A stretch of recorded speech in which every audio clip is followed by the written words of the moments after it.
علم کا یہ تقاضا ہے کہ اس پر عمل کیا جائے، اور وہی علم نافع ہے جو آدمی کو نفع کا ذریعہ، ورنہ وہ علم حجت بنے گا، آدمی کے خلاف کھڑا ہوگا کہ جاننے کے باوجود آدمی نے ایسا کیا ہے، پہلے سے معلوم تھا ان کو پھر بھی کسی کا مذاق کیا ہے، پہلے سے معلوم تھا ان کو پھر بھی انہوں نے غلط بیانی دی ہے، جھوٹ بولا ہے، پہلے سے معلوم تھا پھر بھی انہوں نے نظر کی غلط استعمال کیا ہے۔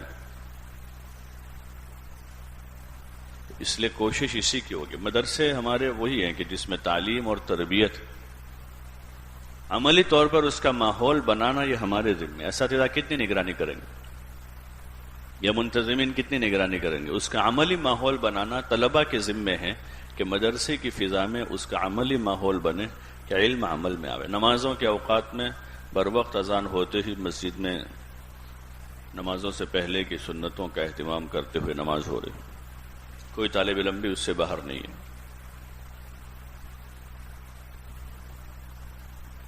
سارے طلبہ اطمینان سے نماز ادا کر رہے ہیں، بڑا فریضہ ہے نماز۔ تبلیغ میں دوسرا نمبر ہے ایمان، اور دوسرا نماز ہے کہ عبادت کا آدمی عادی بنے، اور نماز چونکہ اہم ترین فریضہ ہے اور اسی پر بہت ساری چیزوں کا دار و مدار ہے۔ آدمی کی نیکی کی طرف جانے کا بہت بڑا راستہ نماز ہے۔ ان الصلاۃ تنہی عن الفحشاء والمنکر، برائیوں بے حیائیوں سے روکنے کی زبردست طاقت نماز میں ہے۔ اس محنت سے یہ چاہا جا رہا ہے کہ اچھی نماز پڑھنے والے بن، چاہے کوئی دیکھ رہا ہو نہ دیکھ رہا ہو، اللہ دیکھ رہا ہے جس اللہ کے لیے نماز پڑھ رہے ہیں، جس اللہ کے لیے نماز پڑھ رہے ہیں وہ اللہ تو دیکھ رہا ہے۔ اور نمازوں کی احادیث ہیں کہ نماز پڑھنے پر کیا ملے گا، اس میں سستی کرنے پر کیا وبال ہوگا، نماز چھوڑ دینے پر کیا عذاب ہوگا، اس کی روایات ہیں۔ فضائل نماز میں شیخ نے اس کو جمع کیا ہے۔ پھر نماز میں خشوع و خضوع ہیں تو اس نماز پر کیا ملے گا۔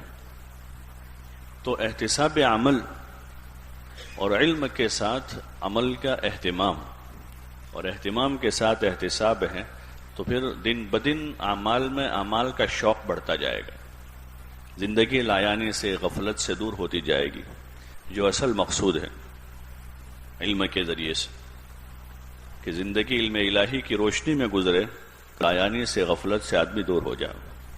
جب لایانی اور غفلت میں نہیں ہے تو پھر یہ آدمی گناہوں میں کیسے جائے گا؟ جو آدمی لایانی میں نہیں ہے، غفلت میں نہیں ہے، تو پھر وہ گناہوں کی طرف نہیں جا سکتا۔ اس لیے عملی زندگی بنانے کی ایک محنت ہے، اپنے اوپر محنت۔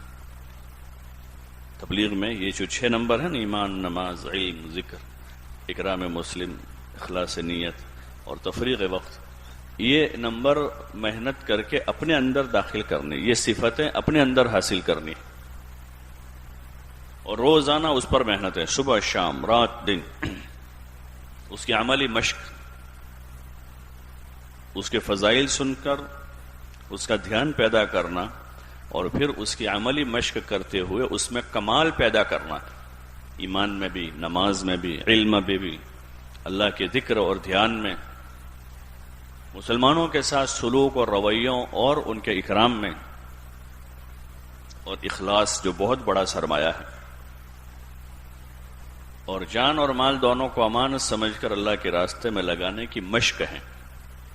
کیا ہے؟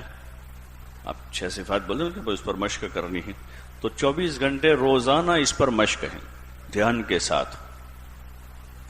تو روزانہ کے اعتبار سے ان صفتوں میں کمال پیدا ہوتا جائے گا، اللہ سے تعلق بڑھتا جائے گا، حضور علیہ الصلاۃ والسلام کی محبت بڑھتے ہوئے آپ کے طریقوں کی عظمت دل میں آئے گی، پھر سنت کو سنت سمجھ کر عمل کرنے کا جذبہ پیدا ہو، دیکھا دیکھی میں نہیں، سنت سمجھ کر۔ پھر جب سنت سمجھ کر اس پر عمل کریں گے تو ابتدا ہوگی ظاہری سنن سے جو آسان ہیں، اور پھر باطنی سنتیں جو ہیں اور دیگر زندگی کے دیگر شعبوں سے متعلق جو سنتیں ہیں اس پر عمل کرنے کا داعیہ پیدا ہوگا کہ مشق ہو رہی ہے روزانہ،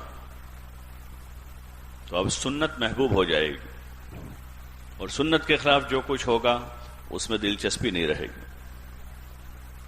اس کی طرف طبیعت نہیں چلے گی، سنت کی طرف طبیعت چلے گی. اور اگر دیکھا دیکھی میں ہے تو آدمی وہ جو دل کو چھونے والی اور دل کو اچھی لگنے والی ہوگی وہ سنت لے لے گا. اور جہاں مشقت ہے یا اندر مجاہدہ ہے کہ کیسا دکھوں گا اس سے، کیسا لگے گا، لوگ کیا کہیں گے اس میں، تو پھر وہ سنت آدمی چھوڑ دے گا. اور اگر مشق کر کے محبت پیدا ہوئی ہے حضور صلی اللہ علیہ وسلم، آپ کے طریقوں کی عظمت آئی ہے کیونکہ اس کو بولا ہے، اس کی فضیلتوں کو بولا ہے، آپ کے طریقے پر عمل کرنے کے فائدوں کو سنا ہے، ہر سنت پر عمل کرنے کا جذبہ پیدا ہو. اور یہ مطلوب ہے اس کام سے کہ ہماری زندگیاں سنت طریقے پر آ جائے. ہمارا کھانا پینا، اٹھنا بیٹھنا، سونا جاگنا، چلنا پھرنا، کسی سے بات کرنا، کسی کی بات سننا، اس کی سنتیں ہیں. بات کرنے کی سنت ہے کہ جس کے ساتھ آپ بات کرتے تھے پوری طرح متوجہ ہو کر بات کرتے تھے، صاف صاف بولتے تھے، اور سنتے تھے تو پورے توجہ سے بات سنتے تھے. سننے کی سنتیں ہیں. سامنے والا بولتا تھا تو اچھی طرح سے اس کی بات سن، بیچ میں سے کاٹتے نہیں تھے، ہے نا سنتوں میں. تو ابھی سے وہ اپنے طالب علم دوستوں کے ساتھ آدمی سنت کے مطابق گزارے، تو پھر تمام قسم کی جو زائد بے تکلفی ہیں، جس سے بے اکرامی ہوتی ہے ایک دوسروں کی، پھر دل ٹوٹتے ہیں، لڑائیاں ہوتی ہیں، جھگڑے ہوتے ہیں، اتباع سنت سے وہ ساری چیزیں ختم ہو جائے گی. احترام اور اکرام کی فضا بنے گی. اور جب طلباء کے ساتھ یہ سلوک اور رویہ ہوگا تو اساتذہ کے ساتھ کیسا ہوگا؟ جب طالب علم کے ساتھ اتنا اکرام اور احترام کا معاملہ کر رہا ہے، سنت کے مطابق اس کے ساتھ برت رہا ہے، پھر اساتذہ کا ادب اور احترام اور زیادہ ہے. جسے صحابہ نے حضور صلی اللہ علیہ وسلم سے علم بھی لیا، آپ کا ادب بھی کیا، احترام کیا آپ کا. پھر وہ آداب ہیں اساتذہ کے ساتھ، منتظمین مدرسہ کے ساتھ، اور مدرسے کے عام لوگوں کے ساتھ جن کا تعلق ادارے سے کسی بھی طرح کا ہے، چاہے دربان ہے مدرسے کے، قابل احترام ہے. یہ ایک عملی زندگی ہے، لیکن وہ مشق کے ساتھ، اگر ہم اس کی مشق کر رہے ہیں اس دھیان کے ساتھ، تو دن بدن یہ چیزیں اندر پیدا ہوتی جائے گی. اور وہی مطلوب ہے. آدمی سب سے پہلے انسان بن جائے. کیا بن جائے؟ انسان بن جائے. انسانی صفتیں ہیں یہ. پھر اس میں دھیرے دھیرے کمال پیدا کرے گا آدمی، کمال پیدا کرتا جائے گا، تو اس انسان کا مرتبہ اور مقام اللہ کی نظر میں بڑھتا جائے گا.